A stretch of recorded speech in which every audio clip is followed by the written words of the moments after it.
Hello नमस्ते दोस्तों, मेरा नाम सुधांशु है। मैं कानपुर का रहने वाला हूँ और मैं बिश्केक किर्गिस्तान से 2023 में कंप्लीट किया हूँ एमबीबीएस।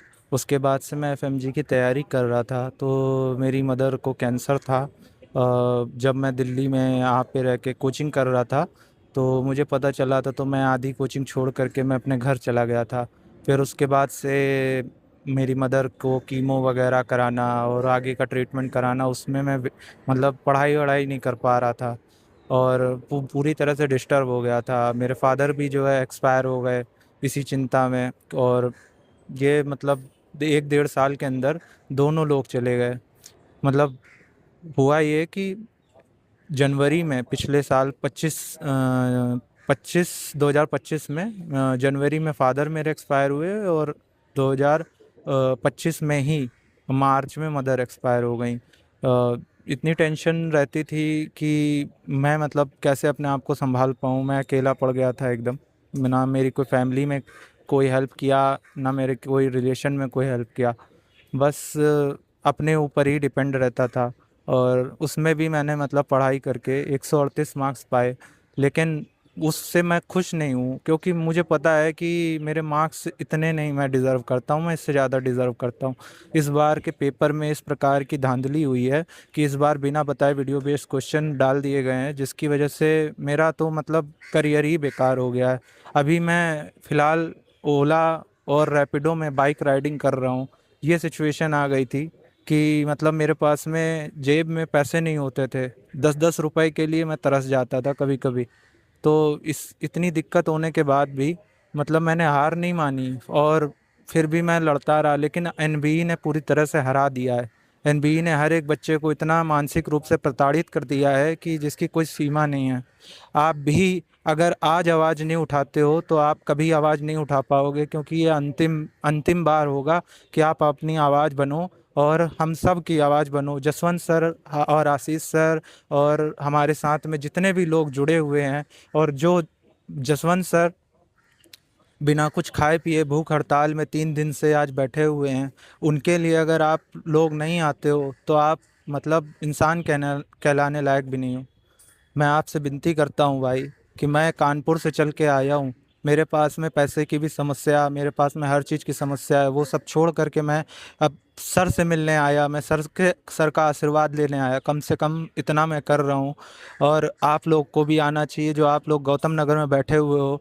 आप लोग गौतम नगर से अपने घर से नहीं निकल रहे हो ये सोच के कि क्या ही होगा, इससे क्या ही मिलेगा और अगली बार दे देंगे, पास हो जाएंगे। भाई ऐसे करते करते ऐसे अटेम्प्ट लगते जाते हैं और कोई गारंटी नहीं है कि अगली बार एनबीए एग्ज़ाम जो है वो इतना इजी दे देगा, क्योंकि उसके नॉर्म में साफ साफ लिखा हुआ है नीचे कि वो अपनी मर्जी से उसको चेंज कर सकता है। तो मैं ये कहना चाहता हूँ भाई, ज़रूर से ज़रूर आओ। अब नहीं लड़ोगे तो कभी नहीं लड़ पाओगे। भाई मैं लड़ रहा हूँ तो आपको भी लड़ना चाहिए, आपको भी अपने हक के लिए लड़ना चाहिए। तो प्लीज़ मैं सबसे रिक्वेस्ट कर रहा हूँ भाई कि आओ एक बार को, और सर से कम एक बार मिलो आकर के, सर को देखो आकर के कि सर किस हालत में है। सिर्फ आपके हक के लिए लड़ रहे हैं। सिर्फ आपको जो जो लड़ाई आपको लड़नी चाहिए थी, जो आपको करना चाहिए था, वो सर कर रहे हैं। तो कम से कम नहीं साथ दे सकते हो तो एटलीस्ट ना उनकी बुराई करो। लेकिन मैं कहता हूँ भाई कि कोई निस्वार्थ तुम्हारे लिए कुछ कर रहा है तो उसके लिए तुमको आना चाहिए। Thank you. भाई सुधांशु भाई, मैं कहना चाहूँगा कि आप मतलब इस दुनिया के सबसे स्ट्रांग आदमी हो। आप मेरा बिलीव करो, मतलब सैल्यूट है आपको ये देख के भाई भाई। स्ट्रॉन्ग स्ट्रॉन्ग ऐसे ही बना हूँ क्योंकि मेरे माँ बाप की यादें मेरे साथ हैं। उन्होंने कहा था बेटा डॉक्टर बनना, तो वो सपना आज भी मेरे अंदर जिंदा है, जिसकी वजह से मैं आज यहाँ पे खड़ा हूँ। भले मैं चाहे जो भी काम कर रहा हूँ, लेकिन वो मुझे पता है वो ज़्यादा दिन नहीं करूँगा। मैं वो ज़्यादा दिन नहीं करूँगा, मैं ज़रूर उनका सपना पूरा करूँगा। इसीलिए मैं यहाँ पे खड़ा हूँ एनबीए से लड़ने के लिए। आप भी लड़ो, आप भी अपने लिए कुछ करो। और आपको लगता है ना कि आपके माँ बाप आपका जो है फीस भर रहे हैं, आपकी कोचिंग का फीस भर रहे हैं, आप क्या कर रहे हो, आप कितना कमा रहे हो, आप अपने आप को देखो। एनबीई ने आपकी ये हालत बना दी है। तो प्लीज़ मैं ये कह रहा हूँ कि अपने हक के लिए लड़ो। कम से कम इजीली अपने आप से आओगे अगर, तो अपना हक जरूर पाओगे। मैं भाई मैं सही बता रहा हूँ, मैं इनसे ज़्यादा स्ट्रांग आदमी सुधांशु भाई से ज़्यादा स्ट्रांग आदमी मैंने नहीं देखा हूँ। फैमिली में इकलौता अर्न करने वाले बंदे कानपुर से दिल्ली आ रहे हैं सर को सपोर्ट करने के लिए। आप समझ रहे हो कितनी बड़ी बात है ये। अपना सब काम धाम छोड़ के, इनके पास कोई बैकअप नहीं है, कोई सपोर्ट नहीं है, फिर भी ये आ रहे हैं। मतलब मैं सैल्यूट करता हूँ इनके जज्बे को, और इन्होंने अभी तक हार नहीं मानी है। ऐसे सिचुएशन में ना भाई, कोई भी हार मान सकता है, कोई भी हार मान जाता है, टूट जाता है, वो सोचता है कि छोड़ो यार, अब बार बार रिपीट करने का कोई मतलब है नहीं, अब छोड़ ही देता हूँ, कुछ और काम कर लेता हूँ, कुछ और बिजनेस कर लेता हूँ। बट भाई ने हार नहीं मानी, ये इनके जज्बे को सलाम है भाई। और मैं ये कहना चाहता हूँ कि जिसको लगता है ना कि मैं नहीं आऊँगा तो मैं आऊँगा तो क्या ही हो जाएगा, और नहीं आऊँगा तो क्या ही हो जाएगा, भाई चेंज करने के लिए ना खड़ा होना पड़ता है। आप समझ रहे हो, जैसे सीजेपी का प्रोटेस्ट हुआ था, झारखंड में प्रोटेस्ट हुआ था, उन्होंने किया तभी उनको हक मिला है। अगर वो नहीं करते ना, सिस्टम ऐसे ही चलेगा भाई, कुछ नहीं कर सकते। बिहार में भी देख लो, बिहार में भी ऐसे ही हुआ। आप अपने हक के लिए नहीं लड़ोगे तो कोई और लड़ने नहीं जाएगा नहीं। छोटा बच्चा भी ना अगर भूखा होता है तो रोता है, तभी उसको दूध मिलता है। आप समझ रहे हो। भाई मैं ये कहूँगा कि पूरे देश में प्रोटेस्ट का माहौल है, जगह जगह प्रोटेस्ट हो रहे हैं, पर सब अपने हक के लिए लड़ रहे हैं ना।